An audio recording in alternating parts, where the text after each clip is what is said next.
How's it going, everybody? Thanks for watching another video.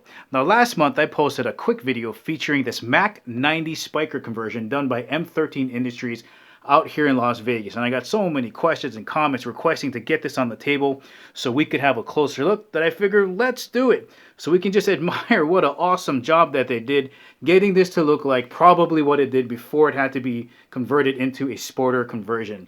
But if you guys have any questions about this conversion, go check them out, M13 Industries out here in Las Vegas. Let's have a closer look. Alright, before having a look at the rifle, some people might be like, well, what's the big deal about the Mack 90? Why did it have to be converted into what it looks like now? Maybe what did it look like before? Let's start from the very beginning. First of all, you can't get Mack 90s anymore. They were imported during the assault weapons ban, I think from the years 1990 to 1994. And the only way China could get them in was to sporterize them, to have them categorized as a sporting rifle. And it ended up looking like this.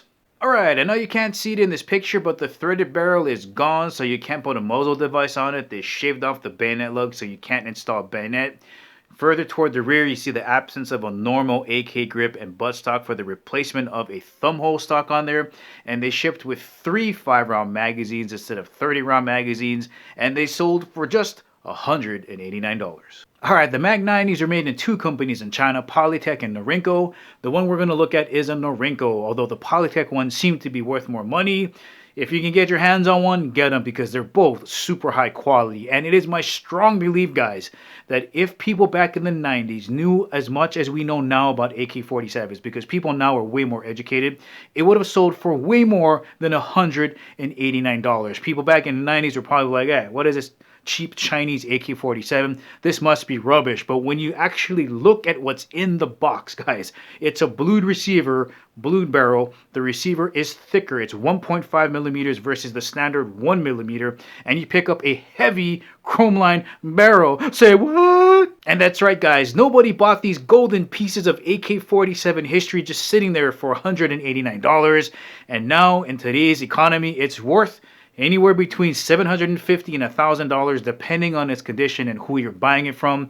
So that's why the conversion is so interesting, because you can't just drop $200 and pay somebody to do the conversion. You need to drop that $750 to $1,000 to buy the rifle and then pay somebody to convert it. And it ain't cheap. Alright, so this is the front end of the Mack 90, and this is where a majority of the money is going to go to restore this to what it's supposed to look like.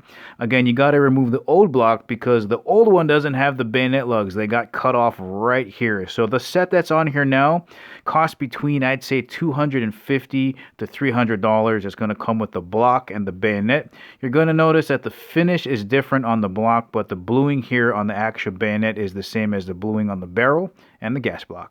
Okay, just a quick reminder, when you're buying your blocks, make sure that there is a hole pre-drilled for your muzzle device retention pin, because if there's not one in there, you have to pay to put one in there. And if just so happens they mess it up, well, that causes a whole bunch of other problems. So just make sure that there's a hole already in there. Now, the next step after they install the block and they make sure that it's all straight is to thread your barrel in here. So that can cost anywhere between $150 to $200 depending on where you're at. And remember, you still have to pay for the actual muzzle device. So something like this or a slant brake can cost $10 all the way up to something more fancy that can be up to $100. So you got $250 to $300 for the actual hardware up here.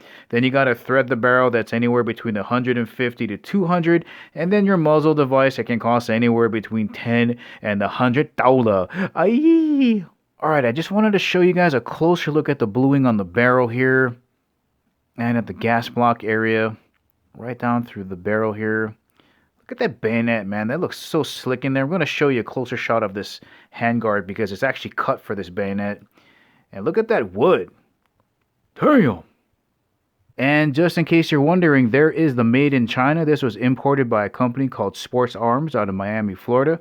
The receiver is blued, and if you're wondering what the Norinco logo looks like, it's right here. Alright, and just to show you how slick the bluing is, check out the dust cover. It's completely smooth. There's no ribs on there. All the way from the top down here, all the way to the bottom of the receiver. So smooth. Alright, your last big expense is going to be replacing that thumbhole stock with some sick furniture that looks like this. Now, depending on what receiver you get, this is a straight one, there's a slant one out there. it can be more challenging, but you can expect to spend anywhere between $350 to $400 on furniture just like this. Now this one does have a groove cut in the handguard for the spike bayonet to fit in there, and M13 Industries did a really good job making sure that there is no bayonet sag in there. Check that out. And they also made sure that this thing snaps in and fits just like a glove. Check that out. So sick. So your last big expense is going to be for your furniture. Alright, and the last thing I want to mention is something so simple and you figured it'd be the least expensive to install, and that is a cleaning rod. If you look on here, there is no cleaning rod, because if you look right in this area, there is limited space to slip a cleaning rod through here because the gas block doesn't have the retention clip. So you kind of got to make a decision if you want to keep this all Chinese, or if you want to get a different country's gas block with their retention clip to fit in there, because I don't think you can find a Chinese one anymore. Those would be super rare. So you figure that's another, what, $250, and then you have it installed. So there's a decision to make there if you want to keep it all Chinese or pay the extra money to put a foreign gas block on this AK. Now, when you add all of that up, you're going to pay anywhere between $1,500 to $2,000. And I know you're going to have to decide yourself if it's worth buying an older AK-47 or if you want to get something more modern. But I'm just going to leave you with this. With today's climate for gun control, it might be worth picking up something that's a collectible like this, because it could double or even triple in price before all is said and done. But guys, that's the ending of the video. Hope you found it useful. If you liked it, please give it the thumbs up. If you haven't subscribed to Chemo365, please do. And remember, I'll catch you guys later.